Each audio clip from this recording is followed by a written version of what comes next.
My name is Darren Bishton. I am the practice lead from the National Leaving Care Benchmarking Forum, and I'm here today with two of my esteemed colleagues, Gabriel and Richard. Gabriel, do you want to say hello? Hi, nice to meet you all. Welcome to the session. And Richard. Hi, everyone. Good to see everyone. Looking forward to it. Brilliant. So this is a quick 45-minute session, so we will be finished on time in 45 minutes, so we've got quite a bit to get through as well. So this is webinar 4 of 8.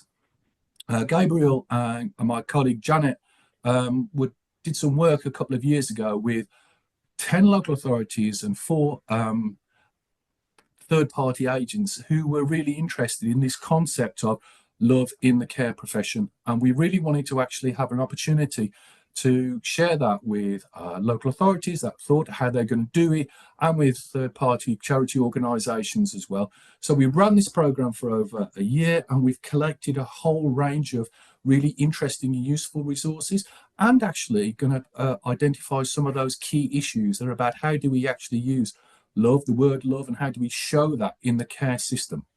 And sometimes we're covered with professional boundaries that don't allow us to do that. And we felt that this was a really important issue. So relational practice is what we described it as. And we really wanted to actually allow people to actually think about that.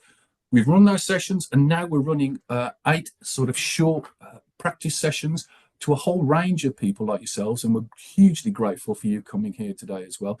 And today's session has been on authenticity, so we just wanted to actually talk about that. There'll be some presentations and an opportunity for you to go to breakout groups as well. So we've completed some of the resources. We put them on the website. We can talk a little bit about that as well. But what we can do now is start actually moving into the sessions. Gabriel, have I forgot everything? Are we all right to go? We're good to go. Brilliant. Okay, so Gabriel, do you want to pick it up from here? Yes, so a little bit of background to today's webinar. It has evolved out of that peer learning program that Darren just mentioned, that included 12 local authorities, 3 VCS organizations, and ran in 2023 and 2024. The aim in there was to support participants in relational practice, focused on care experience young people, with colleagues, with young people, and to support young people in relationships with each other. We've had lots of learning from that, lots of case studies and resources. And obviously today we're wanting to share a particular resource, which is about how to use the 3 Ps to develop authentic relationships. So first up, I think it's worth asking the question, why does authenticity actually matter? Why bother with it? The important bit is that when we're authentic as professionals, we feel connected to our own values and to our own purpose. So it gives us a sense of feeling really connected to that. It enables us to bring to life values that matter in relationships. Values such as trust, and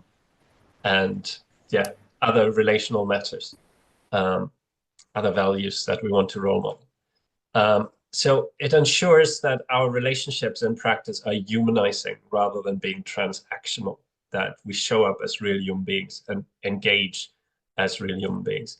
And so that gives us an opportunity to really role model what good relationships look and feel like, particularly with young people that might not have great experience of what a trusting, supportive relationship might look and feel like. So it gives us that opportunity to role model it. Now, in order to be authentic, we need to have a conceptual framework, I would argue, that enables us to kind of reflect on which part of me am I going to bring into my practice and how can I best do that. And the 3 Ps is a Danish concept that helps us articulate that. It's brilliant because it suggests that there's 3 aspects of ourself. There's the professional self, the personal, and the private self. And so we don't have to choose between the professional and the personal. We need to bring both of them together. What we need to leave out is the private, basically. So the professional self essentially covers the specific knowledge that I have as a professional, the expertise that I have that's relevant to my own practice field. So things like theoretical insights, understanding of legal, ethical, professional frameworks, research that I'm familiar with about my area of practice. and a whole range of different interpersonal and methodological skills that enable me to do my work well. The personal self is about my own values, my life experiences, my interests, and any personal qualities that I can draw on in order to increase the quality of support and to deepen that human-to-human relationship with somebody I'm supporting. So it's about how I can draw on that in a way that's beneficial, that enhances my professional objective. And so that's why it should be part of professional practice. The thing is that there's also the private self. That's about experiences that might be irrelevant for practice or interests in life aspects that I might only share with close family and friends, but would otherwise keep to myself. Or it might include experiences that are just too raw, too unprocessed to actually bring them into professional practice. And so those are the things that I would need to try and keep out of my practice. Okay, so we want the professional self, the personal self, but we want to keep out the private self, essentially. Now, that suggests that the boundary is quite flexible, and that it's about where do I draw the boundary between what I bring into the personal, into my practice, and what I try to keep private. Okay, and in fact, effectively, that depends. Where I draw the boundary depends on what is the purpose with which I do my work. So what am I trying to achieve here? Is it beneficial for me to draw on my own experience or my own insights? Or is it perhaps irrelevant or detrimental to what I'm trying to achieve? It also depends on my values. Does it enable me to live those values that are important? Does it enable me to show empathy, to create greater connection, to show trust, to show that I trust the other person with something that might make me a little bit more vulnerable than I would otherwise be? So it also depends very much on who I am, how I feel about everything in that particular situation, how I might feel about sharing my experience. And of course, it also depends on the young person that I might be sharing that with. Where is our relationship at? Can I trust them? Have I built enough trust? What might happen to our relationship if I bring something in that might make me a little bit more vulnerable? Am I confident that our relationship is going to benefit from them, that they're going to benefit from them? Can I make sure that this is about their needs rather than about my needs? So all of these questions will have to guide me in coming to a decision. Okay? So I want to show you a little video that two practitioners from the Mighty Creatives have designed about how they are using the 3Ps, because I think it very much shows the potential of using the 3Ps in practice, particularly when we support care-experienced young people. Hi everyone, my name's Emily York and I am Head of Programmes for a charity called the Mighty Creatives, and I'm joined by my colleague James. Hi, I'm James Blythe. I'm the Programme Manager for Creative Mentoring for the Mighty Creatives. And as James has mentioned, we deliver a programme called Creative Mentoring, which is a one-to-one approach to working with children and young people aged 5 to 25 who are in or leaving care or who are struggling to engage in education, and they might be at risk of exclusion, social isolation, or be experiencing a number of other vulnerabilities and disadvantage. What we wanted to share with you is a little bit about how we use the 3Ps in practice. I know this has already been covered and you know what the 3Ps are, so we won't go into that into too much detail. But social pedagogical approaches are really key to our creative mentoring practice, to delivering trusted relationships with our children and young people, to support them to thrive, to explore a world of new opportunities through creativity. And what we wanted to share with you is a couple of examples of what that looks like in practice, as the 3Ps are always in play within our work. So I thought I'd start with James. Would you like to share your story? Hi, yes, of course. So I was working with a young person who actually, I don't think he wanted to work with me.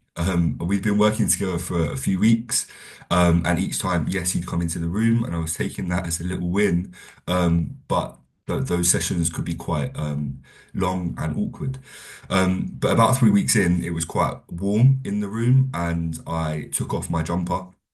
And in doing so, exposed a bit of my arm that I hadn't before, and on there is a scar from when I was younger. And in my head, this is one of those things that's private for me. It's not something I would ever share with a young person or even really with a colleague. It's something that sits quite firmly in my private section of the three Ps. But in doing that, this young person saw it and straight away lifted up his top and said, "That scar looks like mine." I didn't have to go into the private side of things, but showing that little bit of a scar made me human to him. And actually, we ended up working together for almost a year, where we really got on, was really able to make some amazing progress in his life, all from just an accidental show of a scar, from an accidental show of actually I'm a person, and was able to connect in that way. But I didn't have to go into the details of how I got the scar and all the private and push myself to be in an uncomfortable position, but instead just show a little bit of who I was. I think that's a great example of when you've got the three Ps in play. And sometimes it just happens really naturally and unexpectedly within a session, or when you're working with somebody where something crops up and you think, oh, actually, normally I wouldn't share that, but I think that this would work with this young person or whoever I'm working with to help build that relationship. And I think it's important to say as well that when you're building that relationship and using the three Ps, it doesn't always have to be about a shared experience, does it? It doesn't have to be I've experienced exactly the same thing, or whether that's relating to a trauma or whether that's relating to a childhood experience.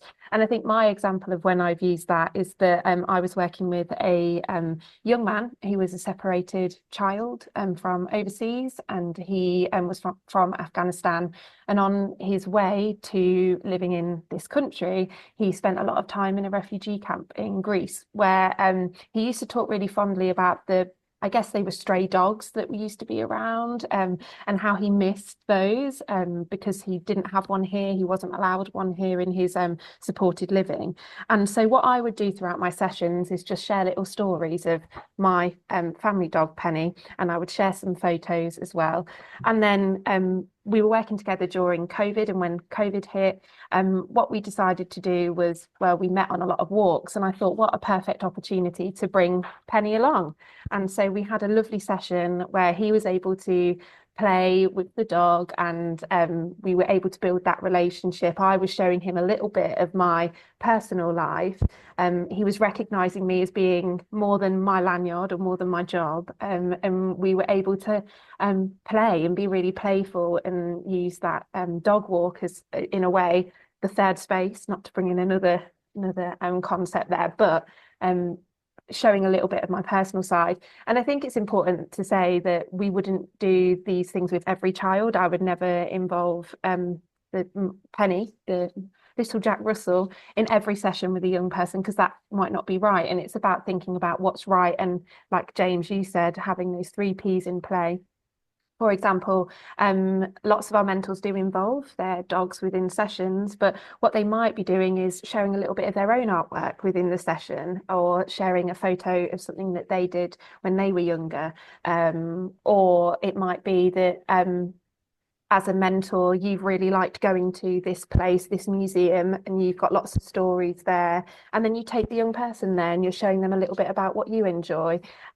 Or a really good way of using the three Ps is within cooking, isn't it, James? Of this is my favourite meal, this is what I like to cook at home, let me show you how to do that. And then the mentee also doing the same, of making a meal. And we had some really good examples of that over COVID, where we had a mentor in their home cooking and doing a cooking demonstration where the other young person was also cooking at the same time. And I think it helps show a human side and develop that sense of trust within that relationship.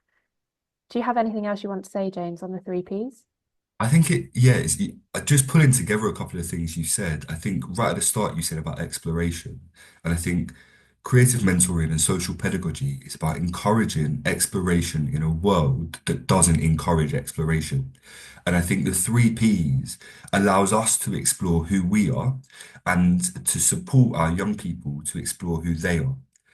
And I think when we then put that into, again, what you said about having the three Ps in play, actually, we have to be adaptable and we have to adapt to understanding where we can place those three Ps and how we use the personal to connect with a young person in order to encourage exploration.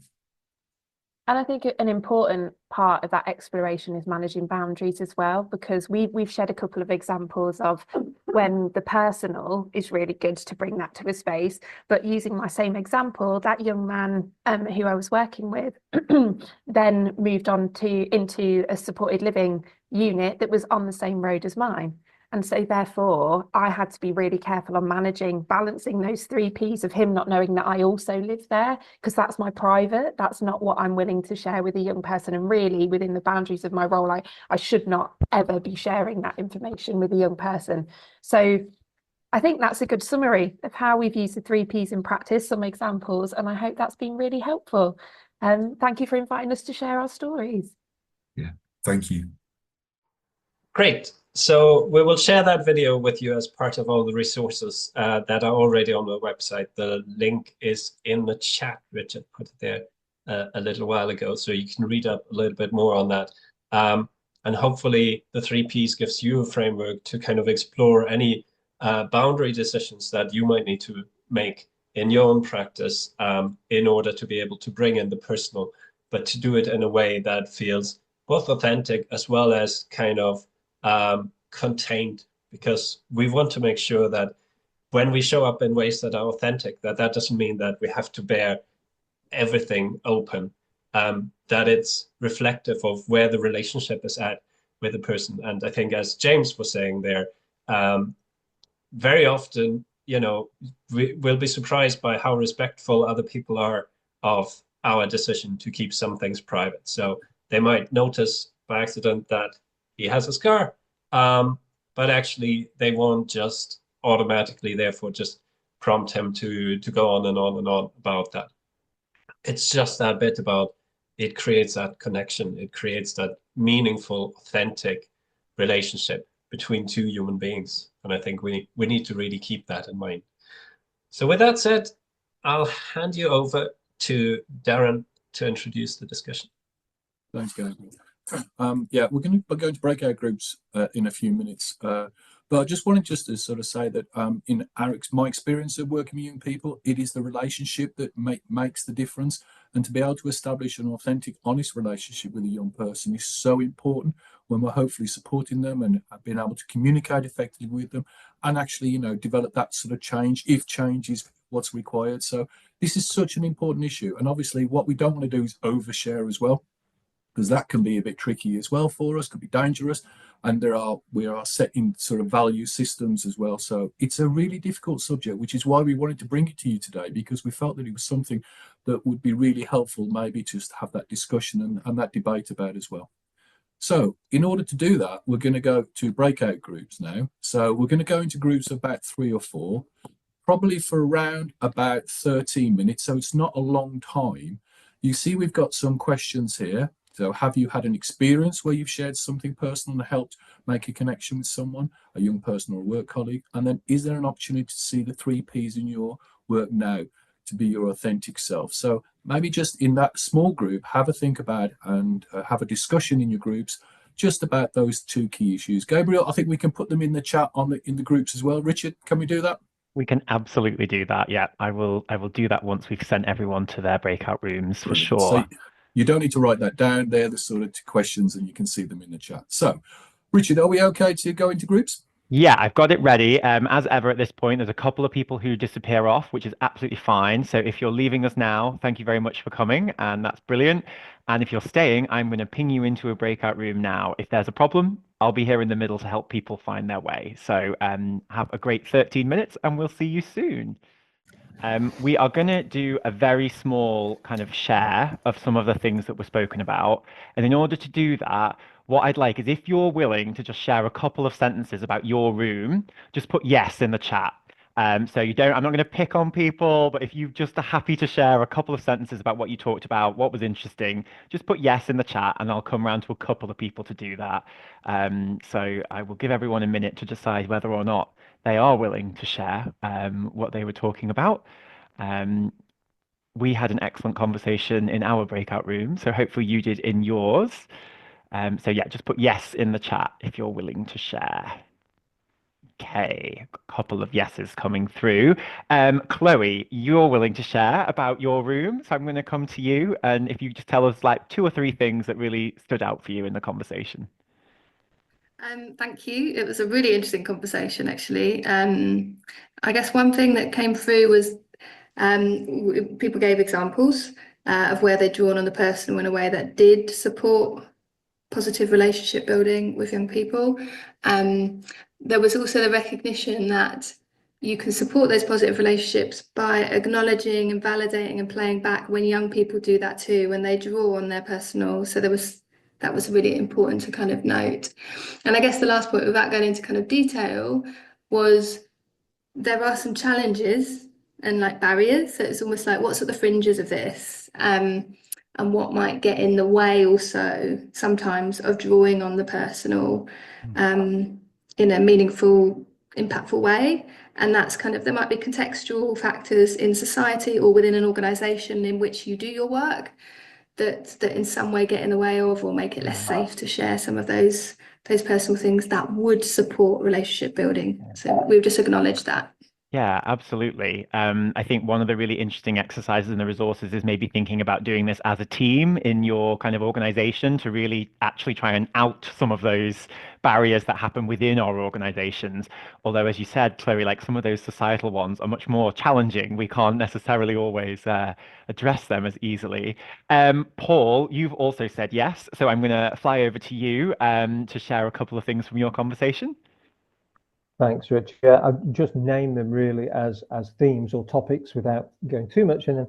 But those themes were the experience of bereavement that was brought up by a young person and that could be shared from the professional working with them, and the experience of adoption as well. So 2 kind of subject areas that all that Chloe said, I think, apply as well, of still needing to make that judgment of what would be the nature of that sharing and how helpful it may be to do so, and with whom. But those were 2 just examples of things that we could see from our group that have been used in some way with either colleagues or young people. Thanks, Paul. That one's so important, I think, in the blog, and something we talked about a lot on the program was around whether or not we share care experience. And obviously, so many of us will have care experience, but many of us do not.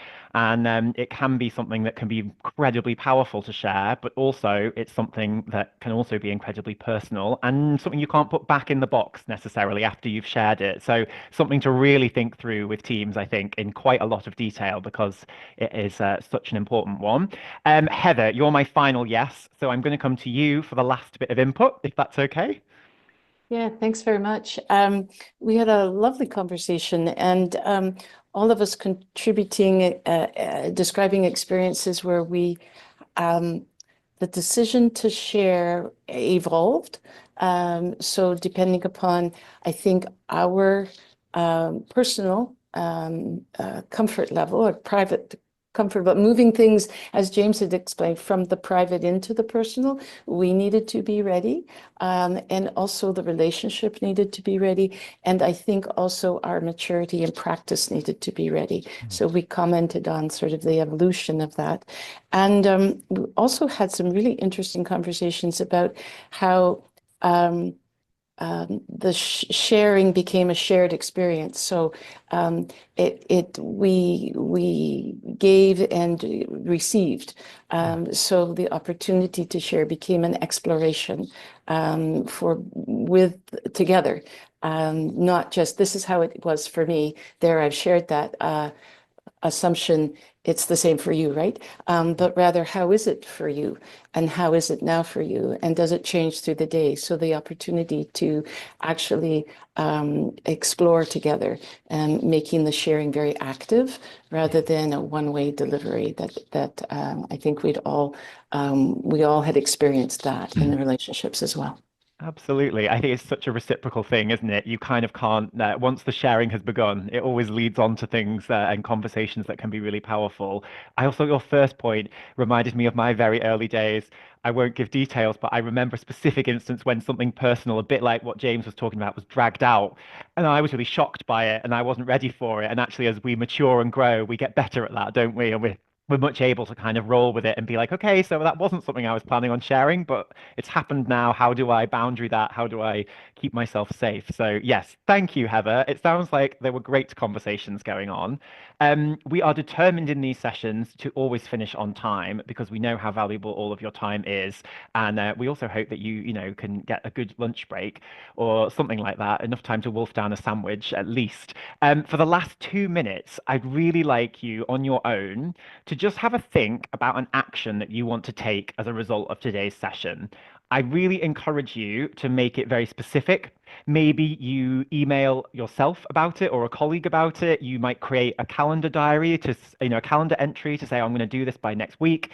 Maybe it's the big bright pink post-it note on your laptop, but just have a think about one action that has come to your mind today that you can do in your practice, in your work, and just make sure that you kind of jot that down and commit to it. You can put it in the chat if you want, but this is an exercise for you, not for all of us. But we're happy to be that accountability buddy if you want to broadcast it out into the world, and hope that that helps you to stick to it. So yeah, I'm just going to give a minute for people to have a think about an action for themselves.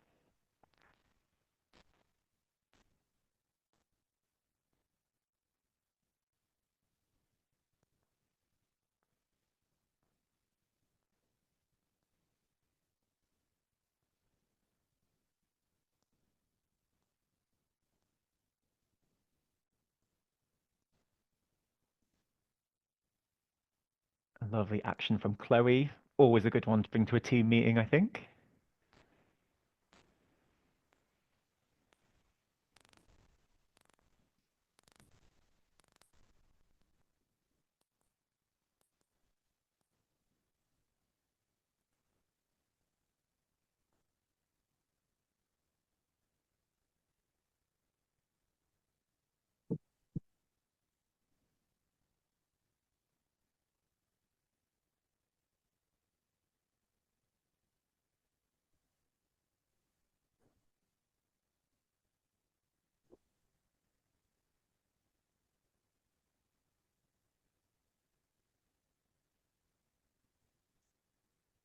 Ursula sharing information with the team. Sarah, I think one of the next ones is going to maybe look at love in more detail. Is that right, Gabriel? That's Yeah. correct. That will be the next session. Next session, yeah. Sorry that today's wasn't clear in the introduction for you, but hopefully you'll Yeah. be able to come next time. That'd be great. Yeah, sorry, sir, And if I actually, misled you slightly. It was just a case of that. Well, just explaining that we actually was really interested in the concept of love as the care review described it as, and this was the whole series. Actually, was a whole part and parcel of how we developed that. So apologies if that didn't come across clearly.